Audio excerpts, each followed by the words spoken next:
دستور حیات اور منشور زندگی بن جاتی ہے۔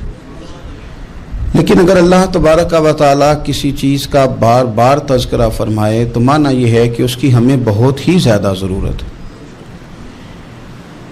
ان چیزوں میں سے ایک چیز صبر ہے۔ قرآن پاک نے 100 سے زیادہ مرتبہ صبر کا تذکرہ فرمایا۔